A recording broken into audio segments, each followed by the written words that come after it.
Okay, guys. We are floating downstream, so I cannot control the lighting, or I will probably have to paddle occasionally. Also, you're not gonna be able to see the cards. I just don't want to lose them in the water, and I hope that's not a prediction here. Yeah, you guys do have like a troll energy around you. No, whether that be that you are embodying the troll, because that's the thing with spirits, is that when you say people have entity attachments, people can get possessed by fairies. It's like a well-known thing in a lot of like European magic, that not only can you be possessed by a fairy, you can actually, like, a lot of pagans believed that, especially the Celts believed that you could be a part fairy. So people that were, did you hear that? The people that are part fairy, they tend to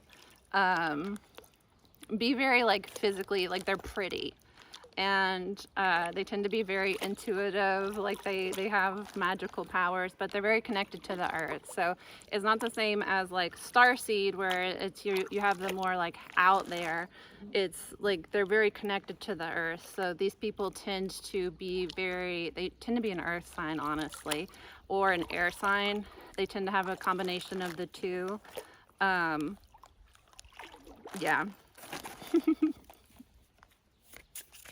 That was like, you know that meme where it's like you suddenly in the middle of conversation you realize like you're saying too much. I don't remember the exact one, but sorry, that was the energy. You can you can have a fairy possession. So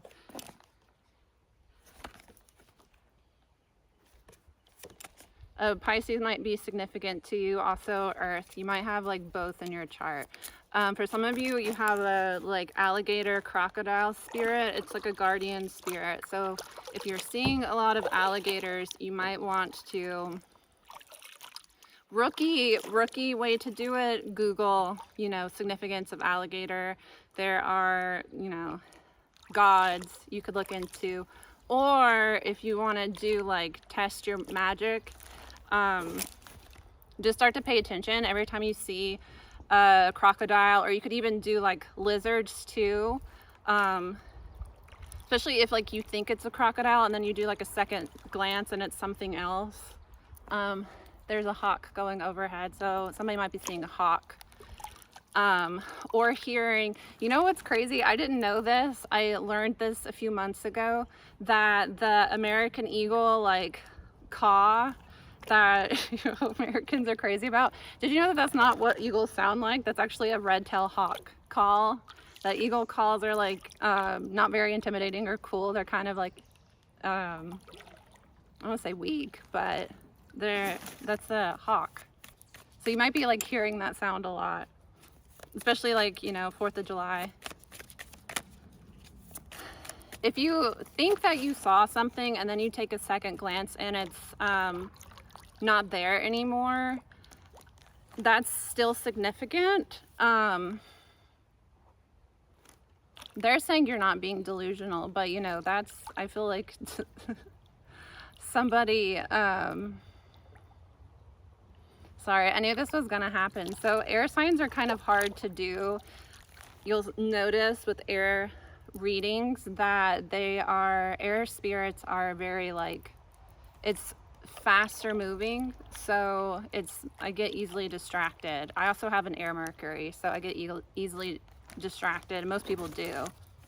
You might be distracted. If you see it and then it changes, that is significant. I would still acknowledge that. Especially, I think it's more significant that it changed, because that tells me that there is a reality where that is aligned with you, but you're switching between realities. Especially like if you thought it said something and then it like you're kind of like disappointed. You have to pay attention to how you feel in those situations. If you feel disappointment, I would take it either as like your current situation, your decisions in that situation are going to lead to disappointment, or you could take it many ways. It could be that you are feeling disappointment in your reality, but that's because you're trying to switch to another one. Sometimes you're like spiritual body and your mind is in another reality, but your physical body is in the current reality. So if you see that switch, that tells me that you are aligning with whatever you want, or whatever that particular thing is significant to you in some way. But you're like switching between realities. And that also can tell me sometimes if you're switching between realities and you're struggling to get into one reality, especially when you're trying to manifest something specific, it can often be that what you are desiring, because what you desire always desires you back.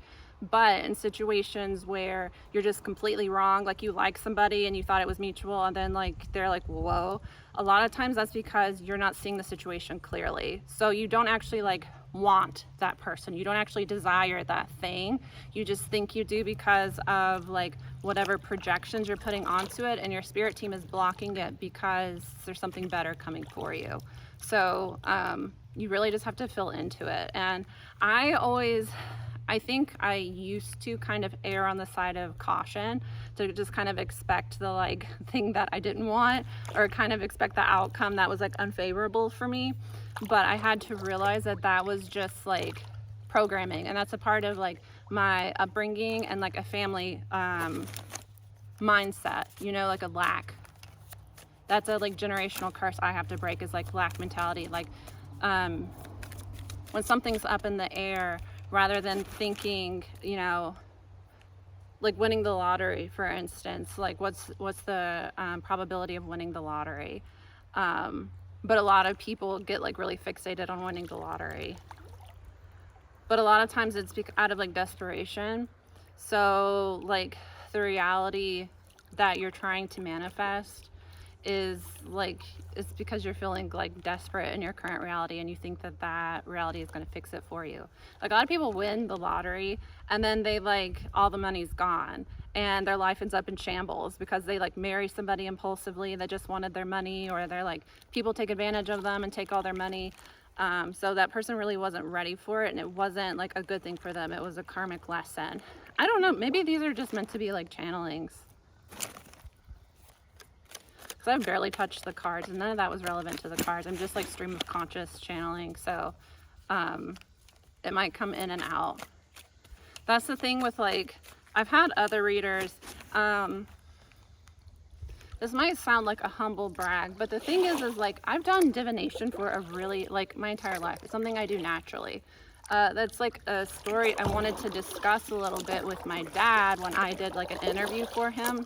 I posted like a preview for it, a like clip of it, but I never did it because I have a hard time with like when I'm receiving negativity online from people. I don't want to put my like loved ones at risk. So like some of you guys, while I was on my hiatus, my break, you tried to add me on social media, like my personal accounts, and I didn't accept any of them, and I'm sorry, and I hope that you'll forgive me, because I know a lot of you guys, like, we've grown close working together, that like it's more like a friendship, but you have to understand that I can think of like a mean way to say this. I don't owe anybody access to me. And I don't mean that as a like, how dare you, like I appreciate it so much, but it's like, you guys really don't want to see that. You don't want to see like, you know, the pictures of like me and my like intimate family. You guys want content, you know, and you don't know me on that level. You don't need to know me on that level. Sometimes it's better to like not know people. It's like the celebrities that you like love and adore, and then you find stuff out about them and it makes you like them less. Not that you would like me less. Not that I'm like, I feel like I'm pretty transparent. I'm actually like working on not being so transparent. I don't know. Maybe I should start this reading over. They're saying continue with it. Again, hawks are significant. Birds are significant.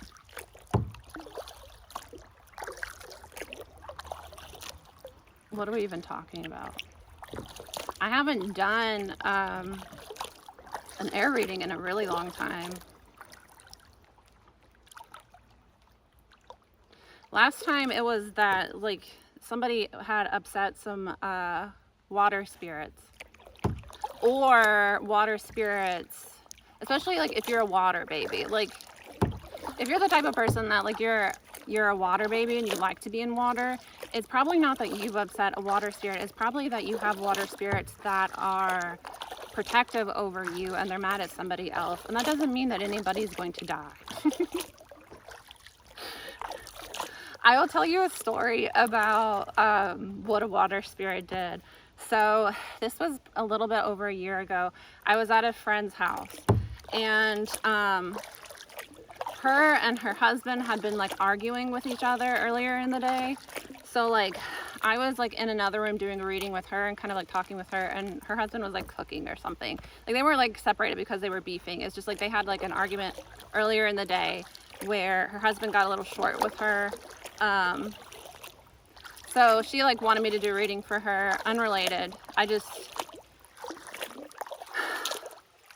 We were just talking, and then I was like, well, let me pull some cards and see, you know, as your reader friends do. And if we do that for you, you have to appreciate that, especially like somebody that is paid for that, you know. Not saying that you take advantage of people, but like you have to be appreciative that somebody is giving you a service that would normally cost. Not saying that like if you didn't ask for it, because that's another thing too. I got that earlier today, and I meant to talk to you guys about that. Earlier today, I got in my head that they want me to talk about like avoidant attachment. So, the water spirits, sometimes they mess with you like that. They don't want me to talk about what they do.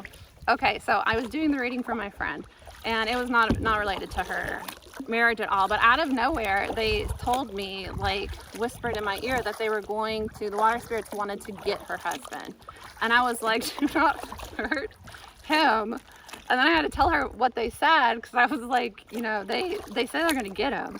And I was like, I told them like to take it easy on him, not hurt him. And then we like continued on. She thought it was funny. We continued on, you know, and then eventually we like went out to go into the living room where her husband was. And while he was like saying hi to us, he went to open a beer, and these were beers that like had been in the fridge for like weeks. The beer exploded in his face. Like so much of the beer hit his face and the ceiling that like it went up his nose, and like there was like this much beer left at the end of it. And like that was the water spirits getting him. So that's what I really enjoy working with fairies. And there are certain fairies that are more like hee hee ha ha than others. I feel like water spirits, unless you like make them, there are some really powerful water spirits, especially when you go up the food chain. You don't want to like mess with water spirits at all. But 9 times out of 10, like people fear fairies, like they're going to like kill you and like pull your, like gut you, pull your insides out. Like a lot of times they're just gonna splash you in the face. I think the worst spirits to upset are fire spirits. Will burn you, and I don't like that.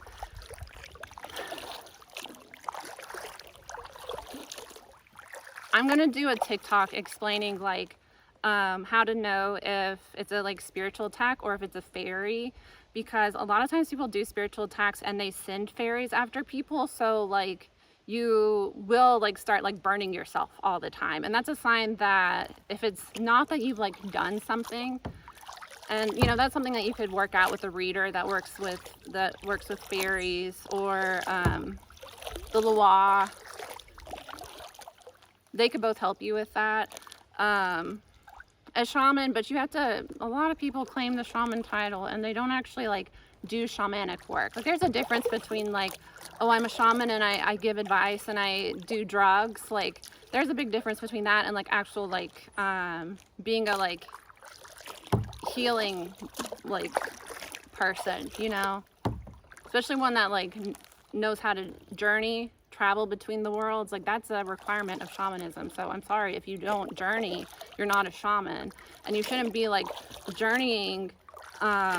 You have to Google what that means and get your like shaman certificate. Like, you can go that route, but like natural shamans, people that are meant to be shamans for the community, they've done it in past lives, especially like what's going on with the world right now. People are like skilled, and honestly, like women are better for that. I would, if you're dealing with a fairy, I would go to a woman shaman. One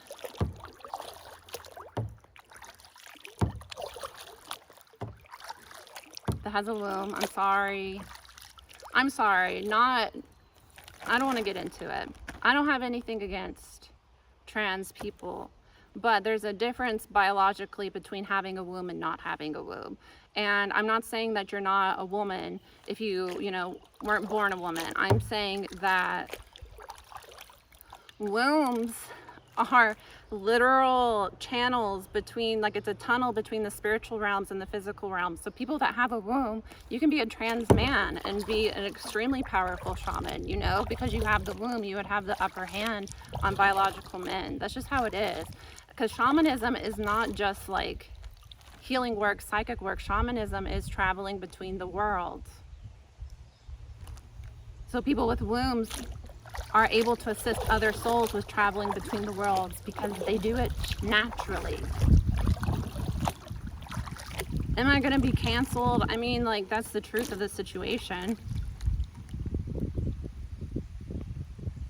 What was I gonna talk to you guys about? When you accept help from people, Gemini, this is something they wanted me, this is just channeled. I'm not gonna put a reading on this, I'll just put that it's channeled messages. When you accept help from somebody, Gemini placements, or even a cross watcher, make sure that it doesn't come with red strings on it. You know what I mean? Because if somebody genuinely wants to help you, it should not be out of selfish reasons. Sometimes you make soul contracts with people that help you, and then they have expectations. So if those expectations aren't like discussed and agreed upon prior to the help given, it's manipulation. So if I'm helping somebody, it's out of the goodness of my heart, not with the expectation that they owe me something afterwards. And I'm able to help somebody with the like unspoken agreement that they're going to be respectful towards me, or that we're on good terms, or they're not going to talk shit about me behind my back, and distort situations to favor themselves.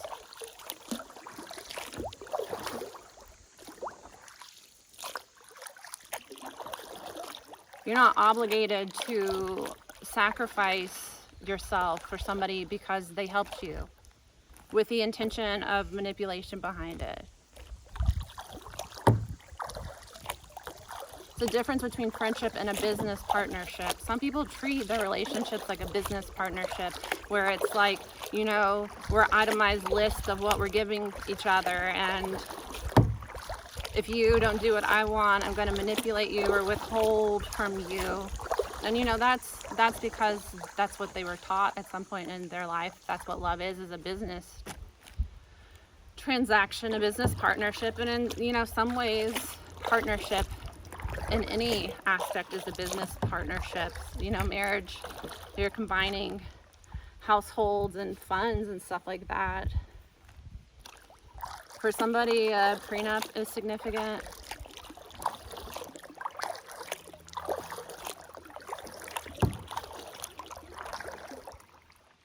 But you don't have to feel guilty for changing your mind and deciding that you don't need to, because you didn't agree to the terms of the help, and because this was done in a way that was undermining the social agreement.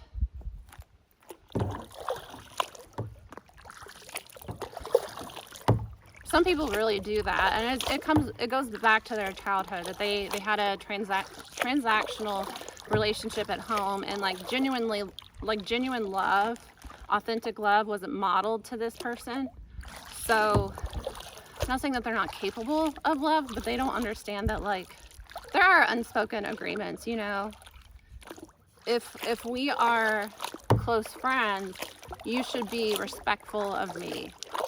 If you can't respect me, we don't need to be in partnership.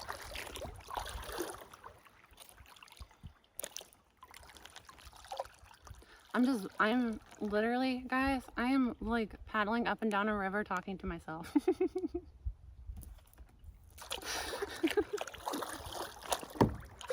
I don't even know. I'm doing stream of conscious channeling, so I'm just gonna be like randomly bopping in and out of thoughts. It is something that some people dislike, but it's a superpower of mine. How many people do you know can channel like that? You know, most people that work with the type of spirits that I do, they have to veil when they do readings. I've even had other readers that were clients of mine. Clients, which, you know, if you're a client of mine, you need to have some base level respect for me, that I know what I'm doing, or don't pay me and don't work with me, especially because I charge a lot less than what I'm worth. Used to. And I do that because, you know, the height of my business was COVID. People are struggling to like purchase groceries. I mean, the economy is still like that. But at some point you have to prioritize yourself in your own life. Not saying that you become like evil and it's like fuck everybody or take advantage of everybody, but it's like I don't have to sacrifice myself to like appease everybody. The people that want to like be in partnership with me will want to be in partnership with me because of like who I am and what I bring to the table and what I'm like willing to do without manipulation. Because if the relationship requires manipulation, it's never going to be healthy. It's never going to be equal. And it's based on lies.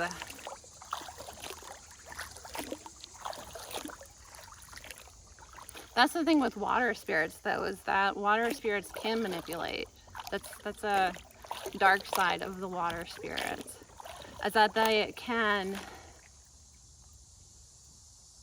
pull you under. Some of you are dealing with a water sign. That's a tough thing for air, because you like to be floating and up, and water can drown you.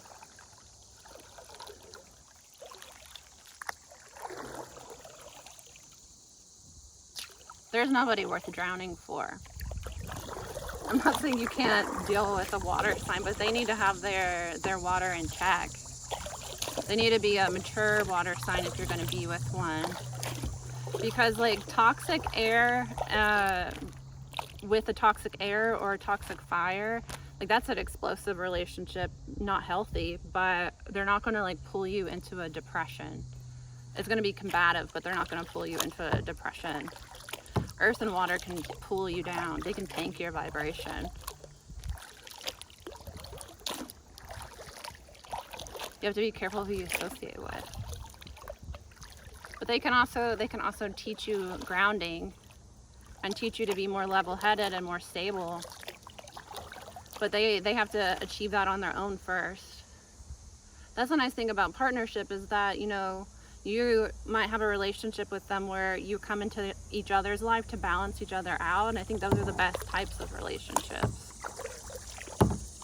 You shouldn't only surround yourself with people that are exactly like you, Gemini, because then you get into like a group think, and you all support each other's bad habits and bad deeds, and there's no growth.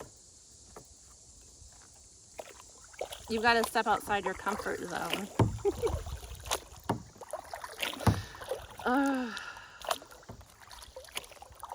I'm so far out. I'm not really. I would say I'm outside of my element as far as like filming. I usually try not to be so airy because used to get a lot of complaints. the part of that is like, you know, one, I have an air Mercury, and the way it's positioned in my chart is very strong. So like part of like being kind of like airy and like sporadic a little bit is like how I am, especially in my like thought and speech. So people will dislike these, but you know, this is what I'm called to do. I'm not working for the audience anymore. The audience will come, and the right audience will come, Gemini. The right audience will come when you are being yourself and you are allowing yourself to grow into who you need to be to have that audience. And a lot of that is being really stable within yourself. Maybe you could learn a thing or two from an earth sign. Somebody with heavy earth placement might be placed in your life to help you find this stability.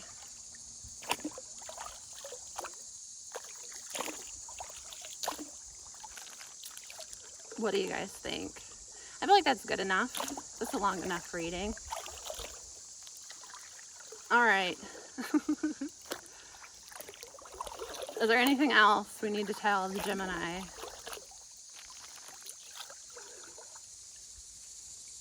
Some of you have land spirits that you used to connect with and they miss you. You don't go to your spot anymore, and that might be because you moved or something, but you are being called to connect with some earth fae.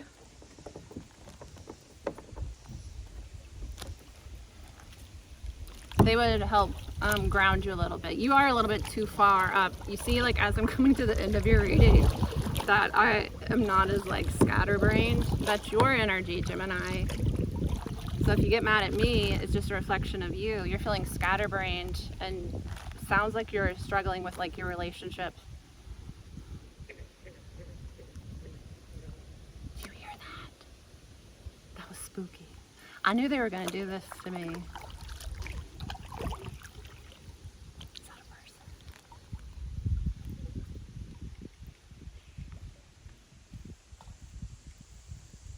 Gonna get me. I was good. Don't get me. I don't like going down this section right here when I'm well, this is my first channel of kayaking, but there are two spirits down here that creep me out a little bit. They do creep me out a little bit. I talked to I have my cards in the bag. I talked to, it might have been Capricorn or one of the earth signs about some spirits. Some spirits are vampiric in nature and they feed off of your frustration or fear. Sometimes it's better just to let them frustrate you. If they hide your stuff a lot, you have house spirits. They frustrate you on purpose because they feed on your energy a little bit. There are a lot of spirits that like to scare you, especially like Appalachian spirits. I had a lot easier time working with fairies when I lived in Las Vegas for the past year, and that's because the spirits are younger there in nature and spirit, and they also, there's vortexes there. So it's easier to work with like starseed aliens. Appalachian spirits are scary as shit, okay? They are scary, but you can't be afraid because it feeds them and then it'll exaggerate it, makes it worse. They're gonna get me. Do you hear them? Do you hear them? Can you hear them? All right, I'm gonna go. I'm gonna have to like chill out for a second because they'll start. It's like getting swarmed by vampires a little bit. I'm fine. They're not gonna get me, but they're just gonna scare me on purpose. I gotta go. Bye.